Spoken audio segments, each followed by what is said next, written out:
Hello, I'm Adrian Randolph, Dean of Weinberg's College of Arts and Sciences, Northwestern's Weinberg College of Arts and Sciences. Welcome today to Conversations with the Dean. This virtual series is designed to deliver to you, Northwestern and Weinberg College supporters and friends, updates on cutting-edge research from a wide array of faculty experts in our very own Weinberg College. I'm very grateful to all of you and to have leadership Circle donors and University Global volunteers here with us today, and I'm thrilled to enjoy a conversation that I know you will find incredibly valuable. Before we get started, just a few technical, practical matters. First, we are pleased to offer closed captioning during this event. You probably already noticed at the bottom of your screen, and you can adjust the location and size of the text by clicking the caption logo at the bottom of your screen. In that same location, you can also turn the captions off if you'd rather not have them during the talk if they're disturbing to you. Second, if you have any technical difficulties in the next 45 minutes or so, please use the chat function. We have folks on the other end who can try to help you. And third, we will be taking questions throughout the session. As the title suggests, this is meant to be a conversation, not just between me and my colleague, who I'll introduce in a moment, but also with you. So please submit your questions using the Q&A function, also at the bottom, at least at the bottom of my screen, and I'll try to get to as many of the questions as I can, and when I can. We'll see. Sometimes we'll sort of veer off to answer a question. Sometimes I'll wait to the end. We'll see how it goes. But do start thinking about questions early on. It's great to have your voices join us. And finally, this conversation and all of our past sessions are available to watch online. We'll circulate the links to each of our past sessions, including this one, after today. So again, welcome to Weinberg College's Conversations with the Dean.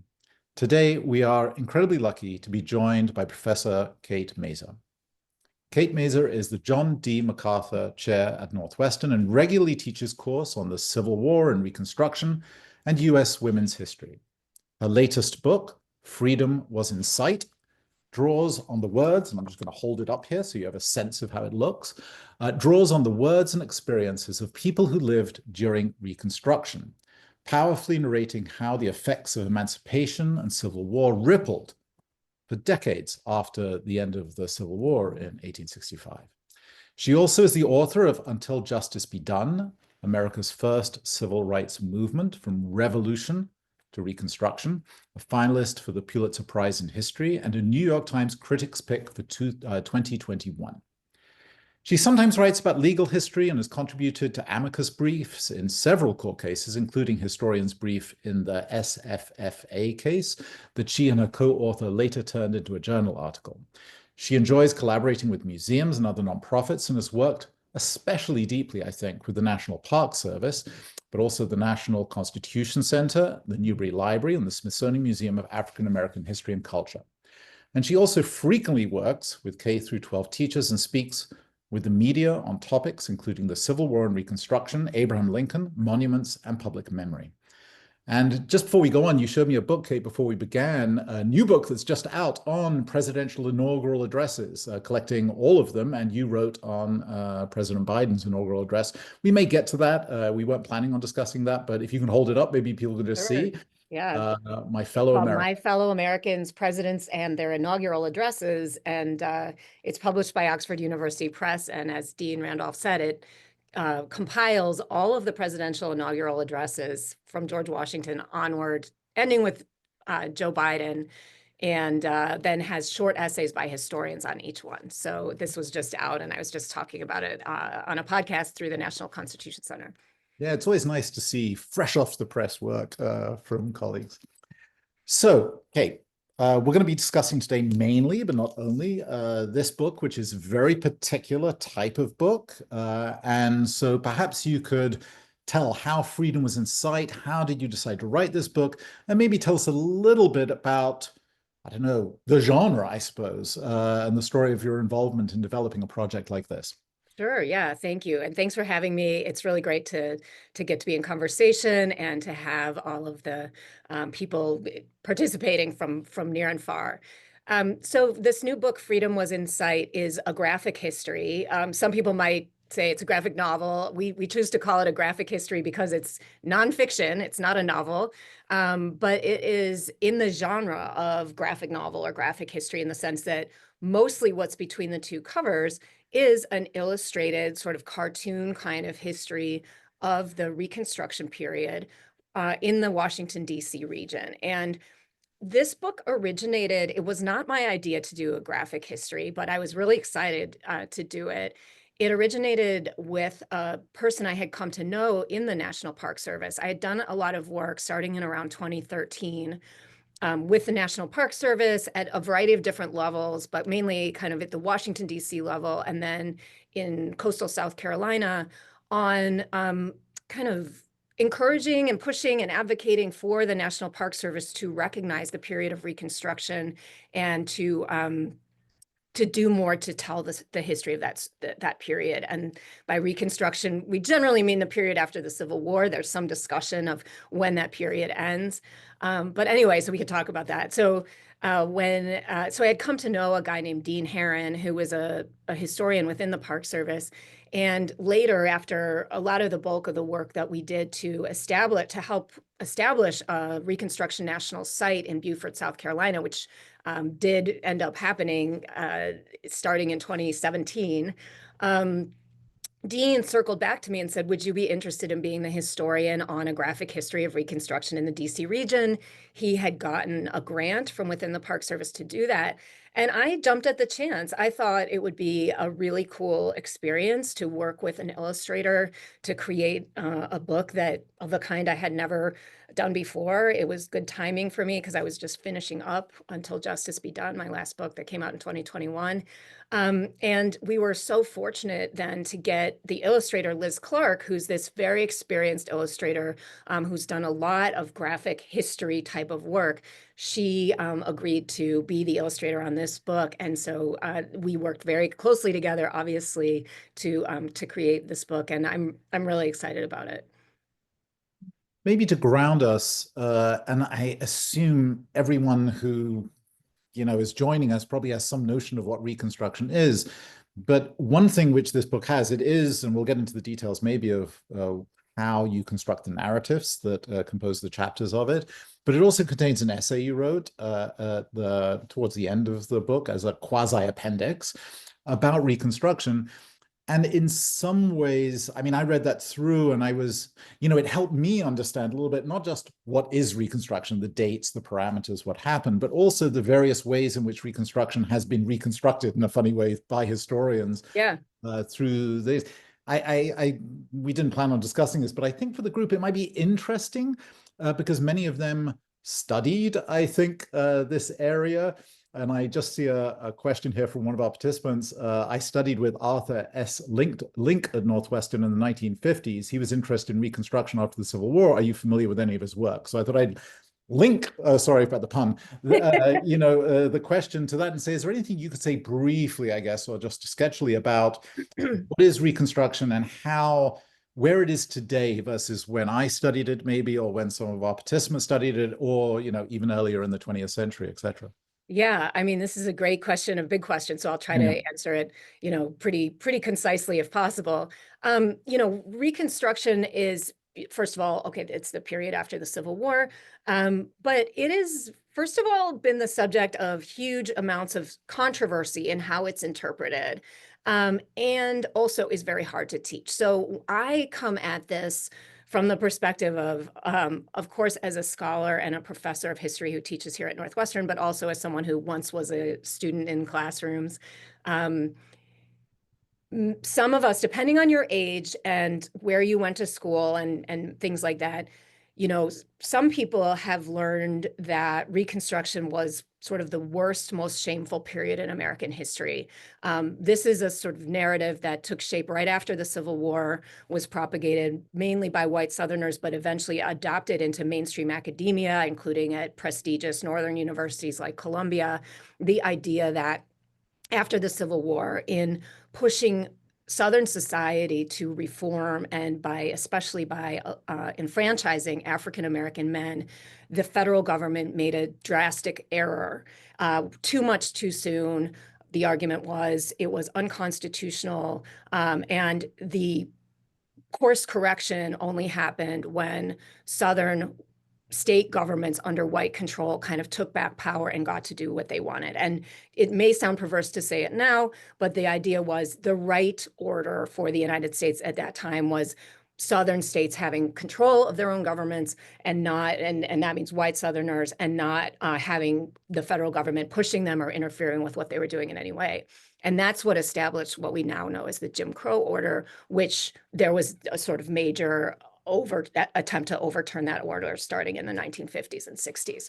So that's sort of the old narrative that over time, especially in the 1960s and 70s, historians in academia began to sort of chip away at and say, well, wait a minute, first of all, this is an ideologically motivated story that was created in some ways to justify Jim Crow. Secondly, it is based on a very small fraction of the sources that are actually available. And when we look at a wider array of sources, we can tell a very different story. If we put the idea of human equality and dignity at the center of our assumptions, we come out with a sort of different story. So there's a huge revision in how we understand Reconstruction starting in the 1960s.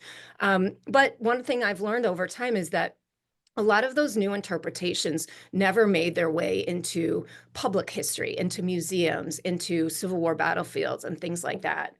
At the same time, there's the Reconstruction gets shorter and shorter shrift in a lot of curricula. So what we realized when I started working on this with the Park Service was there's either sort of, some people are acquainted with like what I would call the bad old narrative of Reconstruction. Some people just have a gap in their knowledge, really just don't know very much about it. It is often taught in ways that are confusing. I know that I learned, and I had a very good American history teacher in high school, but I found Reconstruction very confusing, and there's a lot of focus sometimes on these kind of political developments, a big fight that happens between President Andrew Johnson and Congress, presidential Reconstruction, congressional Reconstruction, and over time, especially, including teaching here at Northwestern, I started to have a different take and a different way of thinking about Reconstruction that I thought better conveyed its significance to students, and that's what I brought to bear in this book. And that is, just really briefly, the idea that what is Reconstruction?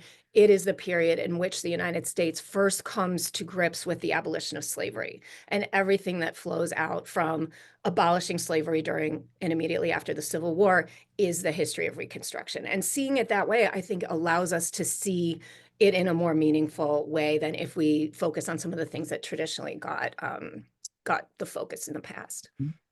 I did want to ask about Arthur Link, if there's any connection.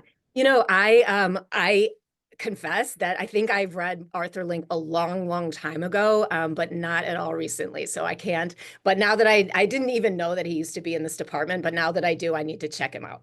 Yes, thank you for the question. Thank you. There's another specific question from the same questioner. In Demons of Unrest, Eric Larson uses some considerable time, or spends some considerable time, on Mary Chestnut. Have you used any of her sources, and particularly her concerns about slaves on plantations and post-war work for her? I'm just curious. Yeah. Well, there is a Mary Chestnut expert on our faculty in Weinberg, and that is Julia Stern in the English department, who's written a whole book on her. I've certainly read about Mary Chestnut and read parts of her diaries, but I have not used her in my own work. Yeah. So moving back to your book, although it's interesting, I think what I noticed about this book, first of all, is the format. I think the idea of doing graphic history is just intrinsically interesting because, of course, it opens up a different notion of audience, and I'd like you to talk a bit about that. But just picking up on what you just said, I think the other interesting thing is reading the back matter. The number of sources you use is really quite remarkable, but also the foregrounding of Black American voices in a way that I assume is distinctive, although I do not know your field. I know there's lots of work, that's gone on in that area, but it's quite distinctive in this book. So could you talk a little bit about just how this unfolds, maybe, and the notion of audience, and maybe, I think I skipped a little bit, but the structure of the book, for whom it was written, and Yeah. maybe a little bit about why you focused on DC. Maybe those are a couple. Okay. Sorry, I went in very. So audience structure of the book, DCY, Yeah. and there was one other thing. Well, The I'll come back. Black voices. Yeah. Okay, well, maybe this would be a good time for we can ask Jill to put up the first slide. We have a few because this is such a visual book. We thought it would be nice to show you all some pictures from it. So the first slide is just the cover of the book, and this gives you a sense, in a way, of Liz Clark's sort of illustration style. And this cover is highlights the subjects of the book, which are the book focuses on the experiences of African Americans, and it's about the nation's capital and the DC region. And so it shows the Capitol building in the background, and a kind of forward motion, right, of the people who are foregrounded. And then in the back, there are some white people sort of standing on the sidewalk looking a little bit hostile, a little bit perplexed. And so we tried to capture some of the dynamics of Reconstruction in that cover. And if you could show us the next slide. So the next slide will give you a sense of what the internal pages look like.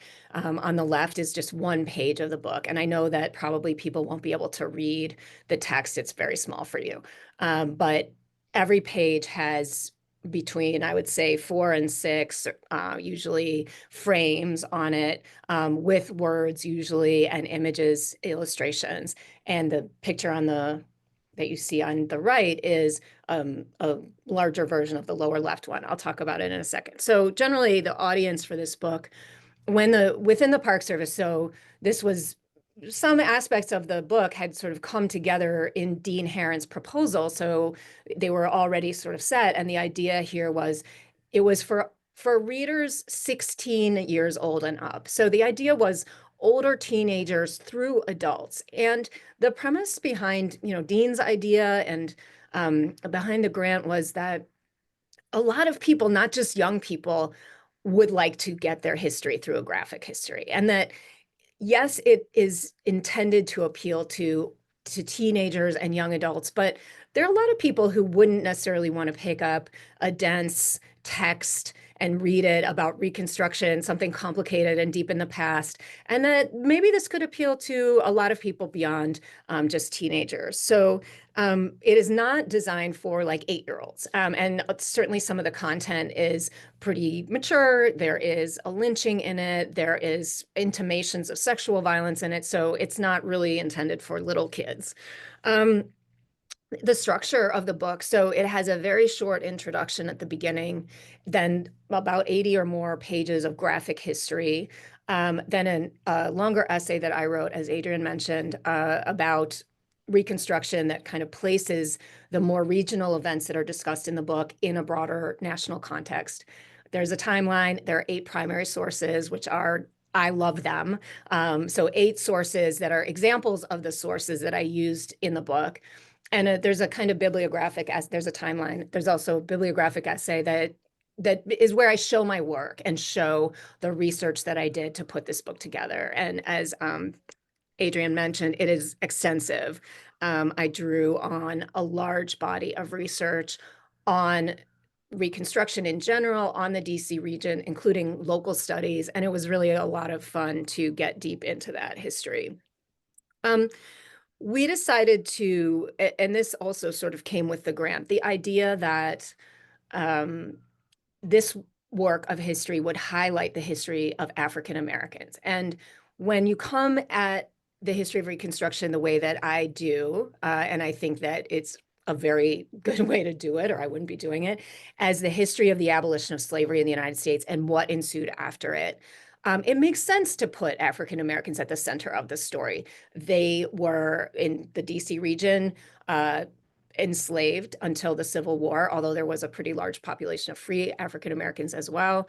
And the history of how Black Americans experienced this very dramatic change in American life of what did freedom mean, what kinds of freedom and free actions were available to them under the sort of strictures that they were still experiencing. How did they build institutions? How did they create families? What kinds of opposition did they face? These are really dramatic stories, really compelling stories, and also, central to American history writ large. So I mentioned before that, earlier histories of Reconstruction often, early, I'm talking long ago, did not consider sources written or produced by African Americans or how African American perspectives can actually be found within sources produced by white people. And there's been a real shift in that over time in the field, so that now we have a really good sense of the rich sources that are available for telling these stories, where to go to find them, and things like that. So we have a question which is timely, and so I want to read this to you. The histories of slavery and of Reconstruction have undergone tremendous changes in the last half of the 20th century, as you suggested, although, of course, people like Du Bois and other Black historians began that process earlier, as you note in your essay about the book, I'll say. But now that some states and even educators themselves have begun the process of erasing better and more documented histories of these eras, how do you think it will affect our society in general? Mhm. I mean, this is, of course, referring to, especially in some states, there being, let's say, a more top-down approach to what is and is not taught about this period. Yeah, I mean, I think it has the potential, these efforts to kind of sanitize American history to, I mean, first of all, the premise of the criticism is something that, for instance, President Trump mentioned in his inaugural the other day. Our students are being taught to hate this country, right? Which is just not true. The American Historical Association recently did a huge study of how history is actually being taught at the elementary and high school level, and found that it is largely not being taught in an ideological way. Students are not being taught to hate their country. Social studies and history teachers across the country are doing their best to deliver, curriculum that is inclusive, right? That is true.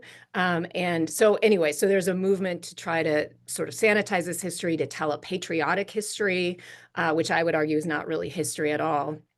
I was actually thinking about this because, on one level, I feel incredibly privileged to be at a place like Northwestern that is not just at a university, but also a private university that is not subject to the whims of a state legislature, unlike, what we've seen in some states where state legislatures are really interfering with not just what is going on in K-12 education, but also in college and university education. So here we feel like, we are professionals, we design our courses, we want to teach the best history that we possibly can.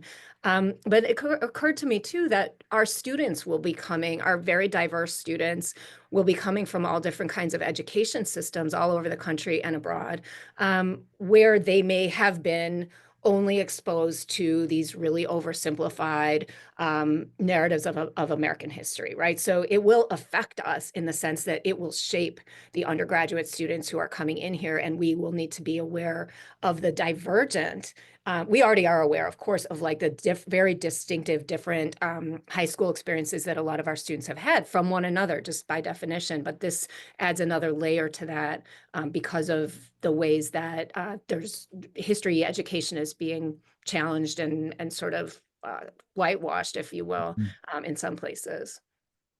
There's a specific question to do with, let's say, genre of your book again, and this is, how did Eric Foner's use of pictures, visual essays in Forever Free influence you? Yeah, that's a pretty niche question. So Forever Free is a book that I've actually taught. So you come to the right place. It's a book by Eric Foner, who's a renowned historian of Reconstruction, recently retired from Columbia. So he wrote a huge volume on Reconstruction that came out in 1988 and kind of set the tone for the field. But then he later did this book called Forever Free with a historian named Joshua Brown, who's very interested in visual culture and visual representation. So Forever Free is a short kind of history, very teachable, and it's got a lot of illustrations, in part because of Josh Brown's contributions. And I think it's great. I haven't taught the Civil War and Reconstruction class in a little while, But I think the last time I taught it, if not the time before, I used that book. I think it's an excellent text because the history is really, really good. And I have actually always been very interested in visual imagery and visual culture. And so I really appreciated the contributions of the images in that book. Yeah. I was just sorry, I'm an art historian, and as you were Yeah. talking, thinking it's so fascinating to think through the period of the Civil War and Reconstruction, because that's when photography became in the United States a sort of mass medium. So people were seeing some of the issues you address in a different way, I think, than maybe, I mean, they were seeing it in the earlier part of the century through different media, but it's different with photography. It's an interesting shift. In any case, my question, next question had to do, and you've covered it to some degree, but I wonder if there's anything else you want to say about it, because of course, this reaches out to the public in a slightly different way than, let's say, I don't know, my writings, which are very niche and very really for an academic audience. And I just wondered if there's anything you want to say about the discipline of art, of history, because many of your colleagues are doing similar things. Certainly, there's a move, I think, in your discipline towards we have to engage with the broader public. And that, to some extent, has always been the case with history. In a way, it isn't in all of the disciplines.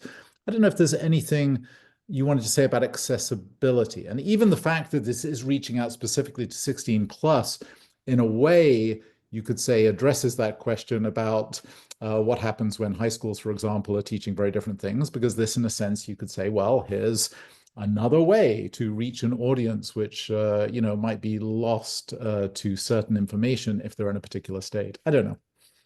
Yeah, I think the question about I really like your query about sort of historians engaging in what we sometimes call public facing work. This graphic history is an example of that. Consulting with museums is an example of that. Some of my colleagues, write for the New Yorker.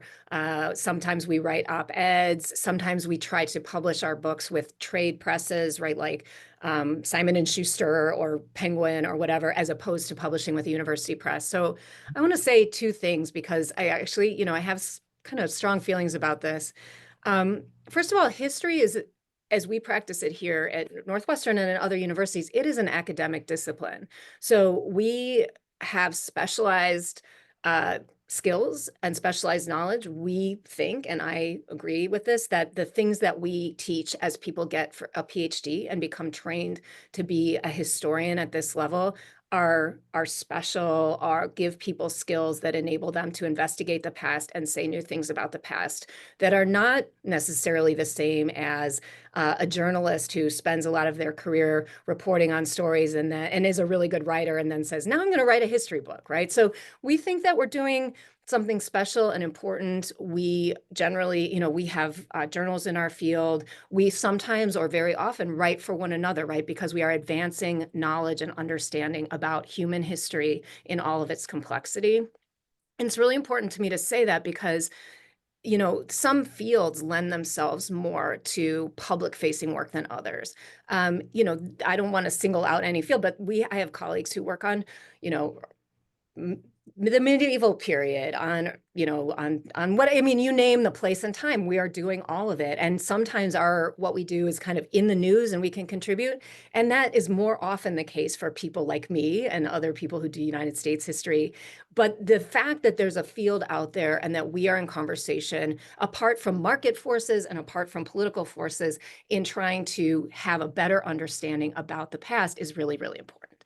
On the other hand, right, one thing about history is, in general, across fields, we tend to value good, clear, accessible writing. And I think that's something that kind of helps historians make that pivot from talking internally sort of to other academics and talking to the general public. We generally value clear writing, accessible writing, trying to write without very much what you would call jargon, academic jargon, but to say things in plain terms. And I do think that for many of us, the sense that we have something to contribute presses us to feel like we want to be in sort of service to these larger conversations, right? When you think about, I remember when Russia invaded Ukraine a few years ago, and some faculty I know at a major public university were like, this is a great example of how we have no Russian specialist on our faculty. The most recent one retired, and our university hasn't given us permission to hire in it. And so people are coming to us and saying, how can you please educate us on the history of this region and why Russia would think that parts of Ukraine or all of Ukraine belong to it? And they're like, we really wish we could, but we have nobody because we haven't been permission to hire. So in many, many world events, having a historical underpinning for understanding them or events within our country is very important. And so many of us feel like we have something to offer because we think that you need to know how you got here in order to kind of fully understand the dilemmas that we're facing. I thought I'd just mention on this subject, those of you who read the New York Times, there was an opinion piece by our colleague, emeritus colleague Carl Smith, very well known in American studies and English, but also a colleague in history, who published an opinion piece on the LA fires in relation to the Great Chicago Fire, which is, of course, one of his areas of expertise. I thought some of you might be interested, if any of you studied with Carl. So another potential audience for this book and others are undergraduate students. You've talked a little bit about, our undergraduate students, how they may come to us knowing different things. But just more generally, I think I'm curious, and I'm sure some of our audience are, what sort of courses do you teach? And how do you approach teaching, let's say, difficult topics? Which Sure. one of, right? I mean, this is not an easy topic, especially with the contemporary relevance. It's tricky sometimes politically. Yeah, first of all, really, really enjoy teaching all of the students that I teach here at Northwestern, ranging from freshmen, who I'm teaching right now, a freshman writing center for Weinberg College, right? All the way up through PhD students who I'm also teaching right now. I think that, for whatever reason, maybe personal preference, probably, I end up often teaching topics that are, tough topics that have contemporary resonance, sort of things including foundationally related to slavery, race, racism. And then in women's history, right, which I have really, really enjoyed while teaching at Northwestern, we talk about, well, I mean, that class has women's rights activism in it, but it also has the history of women and health, including birth control and abortion, sex discrimination. So, like all these are sort of my bread and butter in teaching are, some what we might consider, tough or complicated issues. I think one thing that's really a privilege and a pleasure about teaching history is talking about the past opens up the possibility for people to talk about difficult issues, but with enough detachment that they can actually feel like they're engaging in a kind of more authentic conversation than if they're talking about it in the present day, where it almost more immediately invokes people's feelings about, this or that political issue in our polarized environment. So, to give you an example, in women's history, last time I taught it, we had a big conversation about Margaret Sanger, who was this, in my view, very brave feminist from the early 20th century who tried to distribute birth control, right, and educate women about birth control, and was in doing so violating the laws in the state of New York, was arrested, put on trial. Her sister had a hunger strike.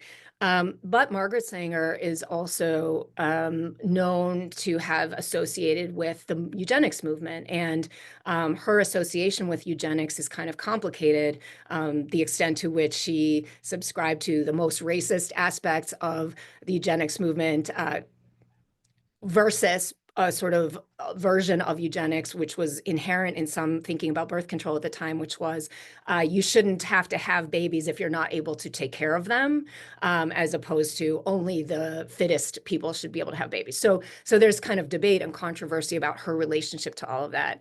So in talking about it in women's history, we were able to try to sort out And I try to encourage the students to separate their own, what they may have heard about Margaret Sanger, or what they may think about these issues in the present, and think about what are the particular contexts in which Sanger was operating at the time, what are the decisions that she made, how can we evaluate them in their own context. And that general kind of exercise that involves thinking historically, putting yourself in someone else's shoes, whether you like them or not, whether you think you like them or not in the past, I think all of those things make it possible to sort of plunge into tough topics in history, and have learning come out of it, right? And have students sort of think in new ways and challenge their assumptions and things like that. Yeah. I mean, I'm tempted. I don't want to go too far to editorialize, but there's, of course, a lot of critiques of higher education that seem to suggest that our students don't feel comfortable talking about difficult topics and need training in that. I couldn't agree more with what you said. I think it's sometimes easier to have discussions. I feel that way about art sometimes too. It's a zone where you can have discussions about some quite challenging topics, but somehow it seems less threatening to individuals to express opinions about history or a work of art than it is to say, this is my opinion about a particular contemporary issue. I suppose I was just going to ask, it sounds to me like you have lively discussions in your class, and I'm sure some of our auditors would be curious if you've noticed a change, or is there a chilling among students worried about talking about difficult issues? And I'm sorry to put you on the spot. This wasn't what we were going to talk about, but it's just such an issue that it's in my inbox every day, I would say. I mean, to be honest, it's hard to know in a way, because you're sort of also asking about what is not said, right? Like, it's Yeah. hard to know who is not saying things because they don't feel comfortable saying them, as opposed to seeing what you are seeing in your classroom. Um, I do think that, I mean, there's no denying that the kind of political polarization and the sense of like you're in this camp or you're in that camp in our culture affects our students. There's no doubt about that. At the same time, again, I think that, first of all, I mean, I do go to some lengths to try to establish in my classrooms that we are all engaging in these materials authentically and honestly and doing our best, right? And that we need to have charity for each other, right? To kind of assume that we're all kind of in this together in a collaborative project of learning. So I think that is important for setting the stage. And maybe it is more important now than it used to be.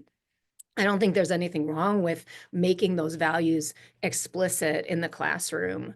That said, again, I think that when you have materials in front of you, whether it's a painting in art history or a primary source in history, we are going to the text, right? We are going to be talking about that. And we're going to be talking about, like, who produced this? Why? What can we know from this text?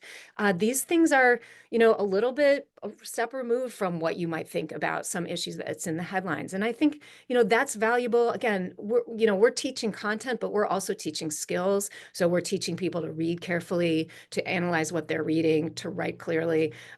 So I'm not terribly worried about our ability to teach the students that we're seeing now. I think, we have to recognize, and this is another thing about writing a graphic history, we need to recognize where they are, where our culture is, right? We are very visual. Students read less in high school than they used to. So producing something like a graphic history, I don't see any point in sort of saying, I refuse to acknowledge that. I will not, create the kind of history that people might like to read now. And likewise with our students, we need to understand where they're coming from and kind of empathize with them. I mean, it's a tough world out there. Another thing I just would add is that if there is a governing ethos in pedagogy in the college here, and I think across places I know in higher education, it is that academics will contest anything and make anything, despite what you said about writing clearly. I think the idea is we feel our job is to not accept received wisdom and question almost everything. And I think that ethos runs through our classroom. So I'm not too concerned, because I think if anything, we refuse sort of easy binaries and try to have students understand that you have to look at a variety of issues and interplay. It's not just a singular story of some sort. There's a couple of practical questions or particular questions I want to get to, and then we'll see if we get back to our narrative. There's a question about convict leasing. I don't know if you know anything about this. Convict leasing was a significant feature of the Mhm. late 1800s and early Mhm. 1900s in the Deep South. Did Mhm. this also occur in the Washington, D.C. area? That's a good question.